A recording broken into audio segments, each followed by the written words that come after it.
Hello दोस्तों, स्वागत है आपका अपने चैनल टेक्निकल कृष्णा में। दोस्तों, अगर आप क्लास 10th के छात्र हैं और हिंदी के महत्वपूर्ण प्रश्न की तैयारी करना चाहते हैं तो आपको यहाँ पर गोधुली भाग 2 का चैप्टर 4 नाखून क्यों बढ़ते हैं पाठ का महत्वपूर्ण प्रश्न यानी कि ऑब्जेक्टिव क्वेश्चन आंसर दिया गया है, जिससे आप बोर्ड परीक्षा की तैयारी कर सकते हैं। चलिए दोस्तों, अगले प्रश्न की ओर बढ़ते हैं। क्वेश्चन नंबर 1, नाखून क्यों बढ़ते हैं से गद्य की कौन सी विधा है? ऑप्शन नंबर ए कहानी, बी कविता, सी भाषण, डी ललित निबंध। दोस्तों, इसका सही जवाब है ऑप्शन नंबर डी ललित निबंध। नाखून क्यों बढ़ते हैं से गद्य की ललित निबंध विधा है।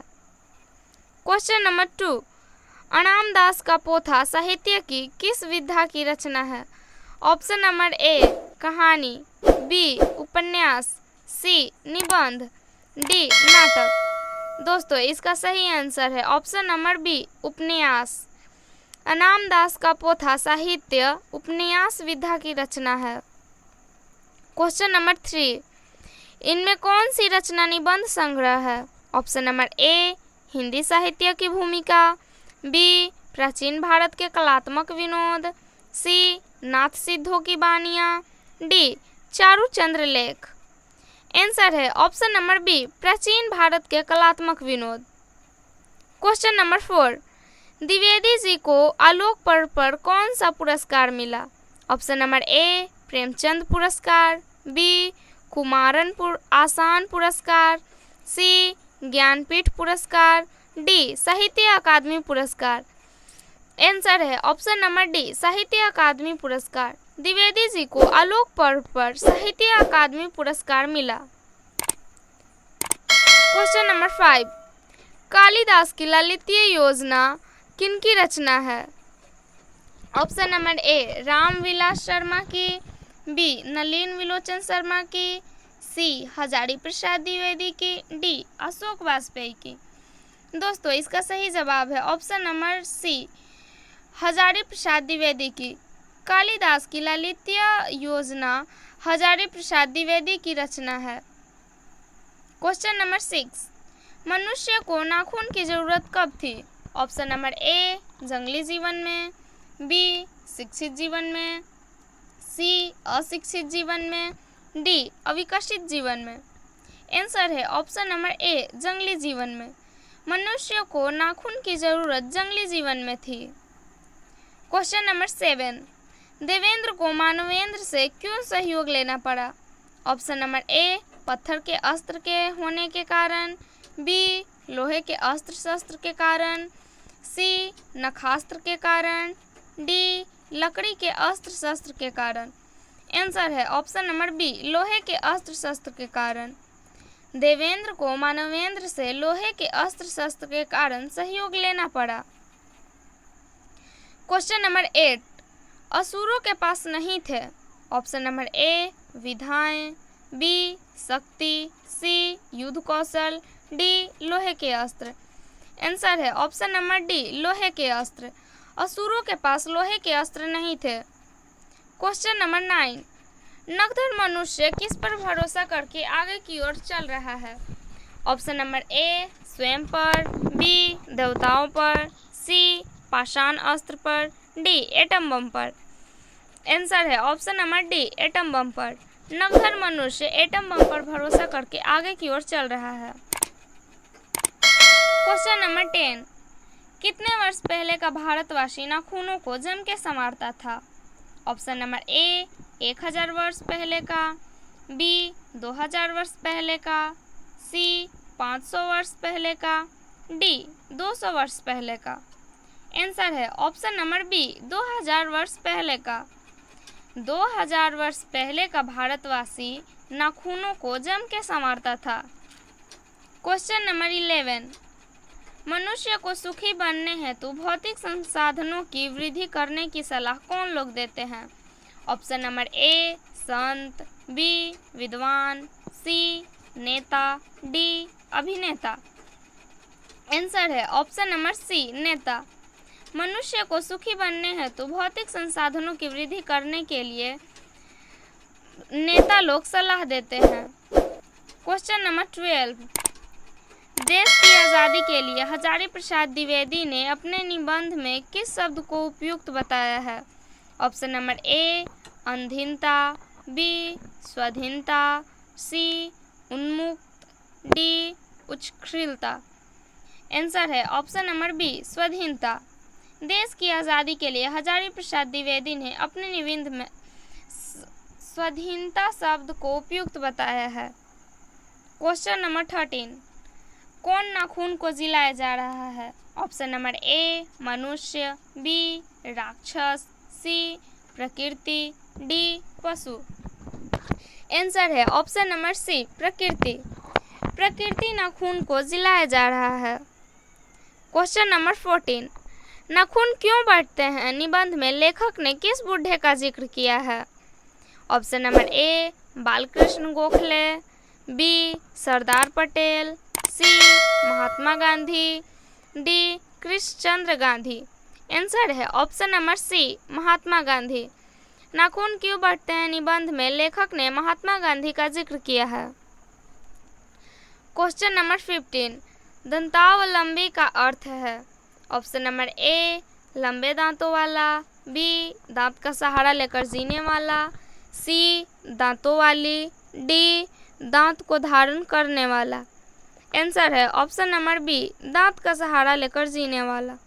दंतावलंबी का अर्थ दांत का सहारा लेकर जीने वाला है। क्वेश्चन नंबर 16, संवेदना का उपयुक्त अर्थ है? Option number A Samaveda, B दूसरे के दुख को महसूस करना, सी समान वेदना, डी विशेष वेदना। आंसर है ऑप्शन नंबर बी दूसरे के दुख को महसूस करना। संवेदना का उपयुक्त अर्थ दूसरे के दुख को महसूस करना है।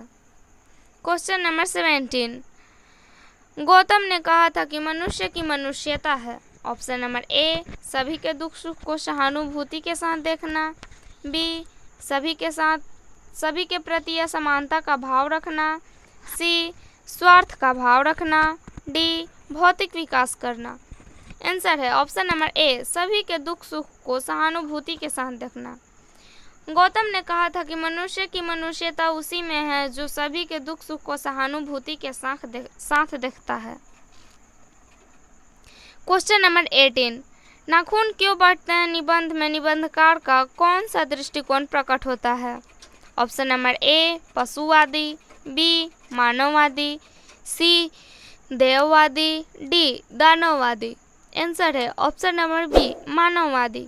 नाखून क्यों बढ़ते हैं निबंध में निबंधकार का मानववादी दृष्टिकोण प्रकट होता है। क्वेश्चन नंबर 19, नाखून क्यों बढ़ते हैं निबंध नई पीढ़ी में कैसा भाव जगाता है? ऑप्शन नंबर ए सांस्कृतिक आत्मगौरव, बी स्वाधीनता, सी देशभक्ति, डी देवत्व। आंसर है ऑप्शन नंबर ए सांस्कृतिक आत्मगौरव। नाखून क्यों बढ़ते हैं निबंध नई पीढ़ी में सांस्कृतिक आत्मगौरव भाव जगाता है। क्वेश्चन नंबर 20, हिंदी साहित्य का आदिकाल के रचनाकार हैं। Option number A Nalin Vilochan Sharma, B Acharya Hazari Prasad Dwivedi, C Hazari Prasad Dwivedi, D Devendra Nath Sharma. Answer है option number B Acharya Hazari Prasad Dwivedi. Hindi साहित्य का आदिकाल के रचनाकार आचार्य हजारी प्रसाद द्विवेदी हैं। क्वेश्चन नंबर 21, नाखून क्यों बढ़ते हैं के निबंधकार कौन है? Option number A Gulab Rai, B Shanti Priya Dwivedi, C Pratap Narayan Mishra, D Acharya Hazari Prasad Dwivedi. Answer है option number D Acharya Hazari Prasad Dwivedi. नाखून क्यों बढ़ते हैं के निबंधकार आचार्य हजारी प्रसाद द्विवेदी हैं। क्वेश्चन नंबर 22, उत्स का अर्थ है? ऑप्शन नंबर ए ऊपर, बी उत्सर्ग, सी उत्सव, डी स्रोत उत्तर। आंसर है ऑप्शन नंबर डी स्रोत उत्तर। उत्स का अर्थ स्रोत उत्तर है।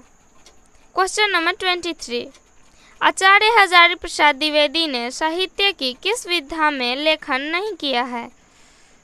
ऑप्शन नंबर ए आलोचना, बी उपन्यास, सी कहानी, डी निबंध। आंसर है ऑप्शन नंबर सी कहानी। आचार्य हजारी प्रसाद द्विवेदी ने साहित्य की कहानी विधा में लेखन नहीं किया है। क्वेश्चन नंबर 24, कौन सी रचना हजारी प्रसाद द्विवेदी की नहीं है? ऑप्शन नंबर ए अशोक के फूल, बी माटी को मूर्तें, सी वानभट्ट की आत्मकथा, डी हिंदी साहित्य का आदिकाल। आंसर है ऑप्शन नंबर बी माटी को मूर्तें। माटी को मूर्तें रचना हजारी प्रसाद द्विवेदी की नहीं है। दोस्तों अभी तक अगर आपने इस चैनल को सब्सक्राइब नहीं किया है तो जल्दी से सब्सक्राइब करें। चलिए दोस्तों अगले प्रश्न की ओर बढ़ते हैं। क्वेश्चन नंबर 25, द्विवेदी जी ने निर्जल अपराधी किसे कहा है? ऑप्शन नंबर ए नाखून को, बी चोर को, सी डाकू को, डी बदमाश को। आंसर है ऑप्शन नंबर ए नाखून को। द्विवेदी जी ने निर्जल अपराधी नाखून को कहा है। क्वेश्चन नंबर 26, कामसूत्र किसकी रचना है? ऑप्शन नंबर ए हजारी प्रसाद द्विवेदी की, बी पतंजलि की, सी वात्स्यायन की, डी रामानुजाचार्य की। आंसर है ऑप्शन नंबर सी वात्स्यायन की। कामसूत्र वात्स्यायन की रचना है। क्वेश्चन नंबर 27, सिक्कत का अर्थ होता है? ऑप्शन नंबर ए साबुन, बी महावर, सी दर्पण, डी मोम। आंसर है ऑप्शन नंबर डी मोम। सिक्कत का अर्थ मोम होता है। क्वेश्चन नंबर 28, महाभारत क्या है? ऑप्शन नंबर ए उपन्यास, बी कहानी, सी शास्त्र, डी पुराण। आंसर है ऑप्शन नंबर डी पुराण। महाभारत पुराण है। क्वेश्चन नंबर 29, किस देश के लोग बड़े बड़े नख पसंद करते थे? ऑप्शन नंबर ए गौड़ देश, बी कैकय देश, सी वाहिक देश, डी गांधार देश। आंसर है ऑप्शन नंबर ए गौड़ देश। गौड़ देश के लोग बड़े बड़े नख पसंद करते थे। क्वेश्चन नंबर 30, हिरोशिमा कहाँ अवस्थित है? ऑप्शन नंबर ए चीन में, बी जर्मनी में, सी नेपाल में, डी जापान में। आंसर है ऑप्शन नंबर डी जापान में। हिरोशिमा जापान में अवस्थित है। क्वेश्चन नंबर 32, महावीर प्रसाद द्विवेदी का जन्म कब हुआ था? ऑप्शन नंबर ए 1905 ईस्वी में, बी 1907 ईस्वी में, सी 1909 ईस्वी में, डी 1911 ईस्वी में। आंसर है ऑप्शन नंबर बी 1907 ईस्वी में। महावीर प्रसाद द्विवेदी का जन्म 1907 ईस्वी में हुआ था। क्वेश्चन नंबर 33, महावीर प्रसाद द्विवेदी का जन्म कहाँ हुआ? Option number A Samastipur Bihar, B Ballia Bihar, C Ballia Uttar Pradesh, D Allahabad Uttar Pradesh. Answer है option number C Ballia Uttar Pradesh. Mahavir Prasad Dwivedi का जन्म बलिया उत्तर प्रदेश में हुआ। क्वेश्चन नंबर 34, कौन मनुष्य का आदर्श नहीं बन सकती?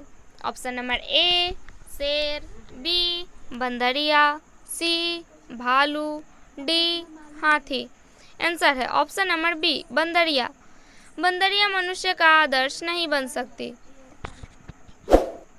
दोस्तों अभी तक अगर आप अपने चैनल टेक्निकल कृष्णा को सब्सक्राइब नहीं किया है तो जल्दी से सब्सक्राइब करें। बढ़ते हैं अगले प्रश्न की ओर।